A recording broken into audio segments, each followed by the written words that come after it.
This is Independent Radio, The Point, different on purpose for 40 years. Zeb Norris is my name, and I'm joined in the studio for Throwback Thursday by Jody Petersen, longtime staff member here on The Point, and actually the first person at The Point I ever met. Nice to see you again. Nice to see you, too. And I should explain that I was the music director for many years. That's and correct, Zeb was also a music director and program director, am I correct? Well, yeah, I've done that, yeah. So we had this convention that we would go to every summer in Boulder, Colorado, a lot like Burlington, and really great musical showcases and stuff. But I remember Zeb because he was always, always talking intensely with somebody about about music and the whole world of being in radio. Intense. And then one year he came, and I think this is the first year that I met you, and you had been at a Zen retreat and hadn't spoken for a week. Oh, yeah, right, the silent retreat, yeah, right. And I had really realized that a lot of what comes out of my mouth is utterly useless. So there was a lot less intense talking at that particular convention. I remember that very well. Yeah. And we also had a good time. You were extremely well respected when you were music director for the radio station, which went on for many years. Mm-hmm. And one of the more recent times I saw you was down in Philadelphia when you were collecting a Lifetime Achievement Award. Yeah. That was mind-blowing. So well-deserved, though, because you spent a lot of years caretaking the station, and you were so well-respected and beloved by people who sometimes can be difficult. It's a political landmine. to have them love you. We're talking about record promoters, and their job is to get records played, and the music director interacts with them and finds out about new music and listens to new music with them, and then usually says no to them. I know, but maybe. You never know, and I think it was always very delicate, but you had to say, we can do this or we can't do this. And if we can do this, we will do it with 150%. And we broke a lot of music on this station, and that's why we would go to these conventions, because they were showcasing brand new bands that nobody knew about and needed a format to take, by the hand and sort of introduce it to the world, the Dave Matthews Band. Oh, yeah, I remember seeing those guys for the first time. I thought, wow, a band with an electric violin, is this going to work commercially? Rusted Root, I think of Michelle Shocked, just the things that make up the beautiful mass of AAA radio, very, very creative, and but you can't play everything. No, you just can't. There's not enough time in the day. There's so much stuff comes out. So couple of footnotes for people not in the business. AAA is what people call this alleged format. It's adult album alternative, but no two stations are at all alike, so it's kind of weird to think of it as a format. But that's what AAA means when people mention AAA. Yep. And this station started before they had that name. That's how long we've been doing it. They didn't know what to call us. Right. Weird, I believe. Adjective of choice at the time. And then breaking records, that's when you play a record first and you help to make it popular and get people's attention on it. And that's why there's so many gold records lining the hallway to the studios. Yeah. Well, a lot of them have your name on them because you were breaking records. It was such a great time in radio, and I feel incredibly lucky to have landed at this radio station. I worked at the WRUV, the college radio station, for UVM, and this was my first shot. And Steve Zinn gave me the first shot of being on commercial radio. So your commercial radio career is? Here. One station? Yes, here. So proud of it. And 20 years total. We were talking about this before I turned on the microphone. 20 years total. That's that is unheard of. Yeah. My 11 years here is by far the longest I stayed at any station. 20 years, it's just not a very stable business. So good on you. I mean, obviously you're doing a great job. The community, the radio station itself, the people who work here, the salespeople, the management, everybody was like family. And we socialized together. We had a baseball team, and we put on a lot of events. And so that brings people really close together. So it was a great time. A lot of life events. I mean, I got married. I had a baby, bought a house. I mean, all these things happened in that 20-year period, and it was a lot of hard work to be here because you had to give it your all, and you got off the radio. That part hasn't changed. Off the air, and then you went right into production to do all the commercials that supported the radio station, and that was where I think I first really realized that I was in the right place. Steve Zinn, in particular, really encouraged us to do creative production and to create funny commercials, because those are the most memorable besides jingles. Something engaging, something, it absolutely does work. It's tough to do on as small a crew as we have these days because computers have replaced so many people. Right. In fact, the digital system that we use was named Ralph for replaces all living people here, which it didn't quite do, fortunately. But we were live all the time, and we were here for no less than 12 hours a day, sometimes staying to the wee hours because we were so psyched to get this creative production finished and on the air.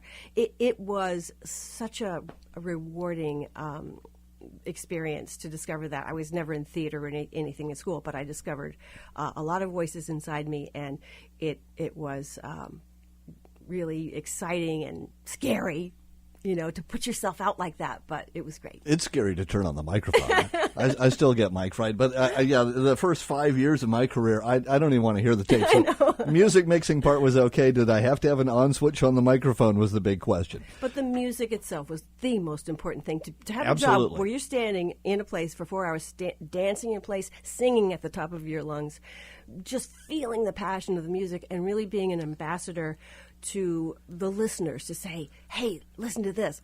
I just discovered this. This is on my desk. The hot lunch specials, all the times we had to showcase people who had never been heard of, like Johnny A.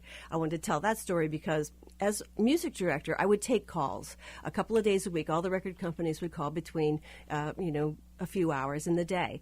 And sometimes artists would call themselves, which is always hard because you don't want to destroy anybody's right. We were just hopes. talking about the delicate tightrope of saying no very often, and when it's the artists themselves, you want to encourage their creativity, That's right. but you can't necessarily play everything. So this guy would call every week. Yeah, this is Johnny A.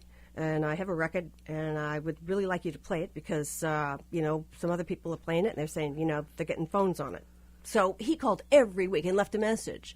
So finally, I brought it into the music meeting, which you always have with the program director, and right. you have your stack. These are the people who want in. And he is, as we know now, is somebody who really gets those phones because his music is so infectious. That guitar playing is unparalleled. And what he can do is just so beautiful. So it was a great... We developed a nice friendship as a result because we gave him a shot. And then, of course, everything else is history. He's played, and he's playing tomorrow night. Yeah, at Higher Friday Ground in night. South Burlington. Tickets and information at pointfm.com. He particularly had a big hit with one called Oh Yeah, which I played the other day, and somebody was just asking about it just earlier this morning. We had to go look it up, and I was like, oh, yeah, Johnny A. They can't help themselves. And that's a nice thing to discover in somebody who doesn't have really any history or any legs. So when you decided to add the record, you hadn't met him? No. Because he's a dangerous-looking guy. If you had met him in advance, you might have put up less resistance. Well, yeah. He is... He's Greek and small and lots of black hair, and he's just compact. He's the kind of guy that looks like he has a switchblade or two. Yes, he's got sharp, pointy black shoes. And he gave me a gift once of a stole, and it was like it looked like fur, but it was bad-looking fur. It was like heavy metal. Oh man, I wish you had worn it because that's so uncharacteristic for you. You have very much the Vermont healthy vibe, not so much the safety pin through the nose type of thing going on there. Not yet. All right, so you picked out a 3-song time capsule set for us. Some of these songs came out before the station got started. Some of them came out during the station's run. The first one I have no familiarity with, so set us up here. All right. Well, in 1998, we were at one of these conventions in Boulder, and Chris Blackwell, who started Island Records and Mango Records, had actually sold his. He brought reggae to the United States. Right. He made reggae, really accessible, and I so admired the man. But he sold those labels to Polydor and started Palm Pictures. And one of the first projects he did with Palm Pictures was something called One Giant Leap. These two Brits, Jamie Cato and Duncan Bridgman, went to him and said, we have this idea of going around the world with a computer and recording setup and recording all these different cultures. And this is before Putumayo World Music was around, or really well established. I'm sure it was around, but not that well established. And Chris Blackwell, backed them with some Apple computers, Pro Tools recording, and sent them out on their way. And they went to 25 different countries. And this was an album that was released in 2001 called One Giant Leap, with lots of different pop stars, but also it was kind of a hybrid of the music that they accumulated on their track. Interesting. And it's beautiful, but the year after, a documentary came out. It's not only the music, and you can see where they went and who they worked with, but it was also some great thinkers, philosophers, and just people who had interesting and original ideas. But basically, the gist of One Giant Leap is that this is the world is a big place with diverse cultures, and music is the universal language. And no matter what's happening, we understand each other. And if we can communicate through music and the joy of the music, that is a beautiful thing. The song that you're going to hear right now is called My Culture. Maxie Priest and Robbie Williamson from the UK are singing about the fact that you don't want to lose yourself. You want to be yourself, but you also want to respect your culture and hold on to that. And so I think the music really speaks for itself. All right, let's beautiful. Listen. Nice setup. Okay, so let's get it started. A 3-song time capsule set. Up front, My Culture by One Giant Leap on The Point.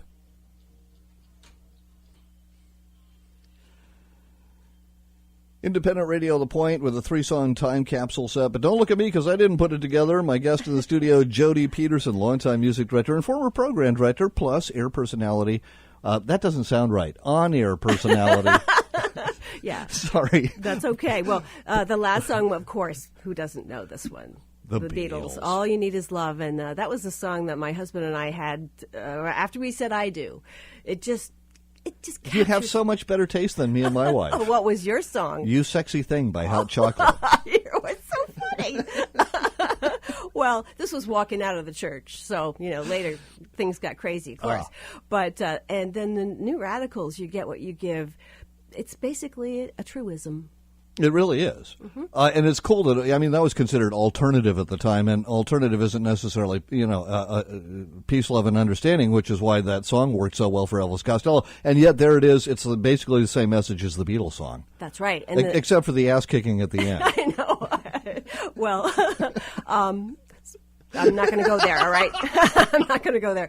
And the One Giant Leap, My Culture, I just love the way they melded so many different styles into that song, and the message is so cool about hanging on to your culture. Your setup of that, telling about how that was recorded around the world with various people involved, really made me think about Peter Gabriel and Real World Studios and the sort of stuff that he's been doing as well. Incredible. And I was able to get a version, but this isn't necessarily the version that you knew. So if people want to check it out, they probably should get the whole album, because there are some parts that you wanted, and I couldn't get my hands on. That's okay. One Giant Leap is an album, and it's a documentary, and you can see that documentary on YouTube. I was just looking this morning to see where you might find it.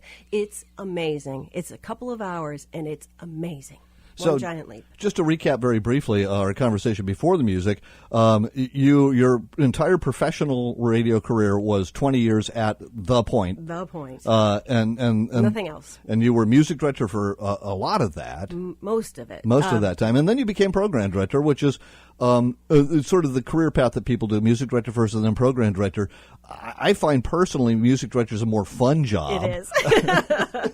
The supervision of a staff is a whole nother ballgame, and opened my eyes, and I really respect people who are great supervisors. But I just felt like I was ready to go. It was the 25th anniversary of this radio station, so we did a great big 4-hour-long program about that, including many of the people that you're having in this studio every Thursday. And then a month later, we did one for me for my 20 years and looking back. And it was such a gratifying career. And I was just ready to raise my son, who was 10 at the time, and I knew I wouldn't get those years back. And so I went home and started my own production company called Cliff House Audio, which I have to this day. That's right. You're online? Mm-hmm. CliffHouseAudio.com. Do I have that right? That's right. And so That's a free plug.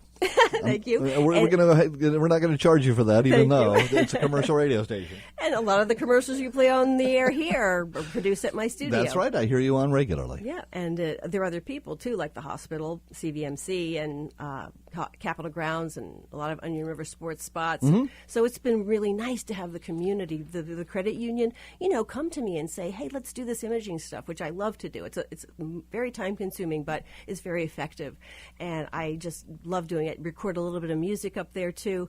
But I also work for the state of Vermont because you got to get out of the house. And I love people. And when you're working at your own recording studio, you are alone a lot of time editing all day. Right. So I got a job. I was so lucky to get a job with the Info Centers division of BGS of the state of Vermont. So I work at the Little Red House at 134 State Street in Montpelier. Right by the farmer's market there. No, the farmer's market's up the road a little bit. It's across from it's 134, so it's sort of as you just come into town on State Street on the right-hand side, a big question mark and a big flag that says open. And we are open to having our visitors know where they can go and have a wonderful time. And so I was describing earlier that I was an ambassador here at the station saying, hey, listen to this. And now I'm an ambassador to visitors saying, look at this. Look at our state. How lucky are we?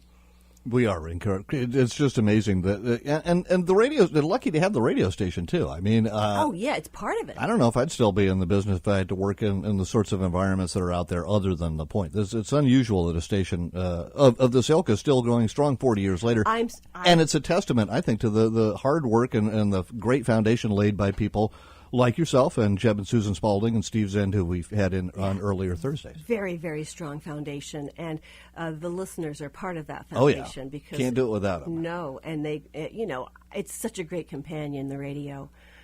Tip of the headphones to you, though, for going out on your own. Oftentimes the radio people don't get the chance to do that. They don't get a chance even to say goodbye necessarily. So great that you made that choice for yourself. Yeah. And went out in style. It's just sounds like a fairy tale, really. I mean, straight out of college radio into a 20-year career, and then you decide to do something else. That's awesome. Well, you got to take the bull by the horns, I guess. If you're hating life in your job, stop it. Get out, because life is too short to not enjoy what you're doing. That's excellent advice, and I think it's true. Jody, it's been so nice to hang out with you and see you again. It's been a blast. And again, thanks for all your work. We're out of time, though. I gotta play commercials like I got to do that. I understand. And then Mike Loma takes over in a couple of minutes. Thank you, and happy birthday. To the Point, 40 years. It is independent radio, The Point, still. Right on.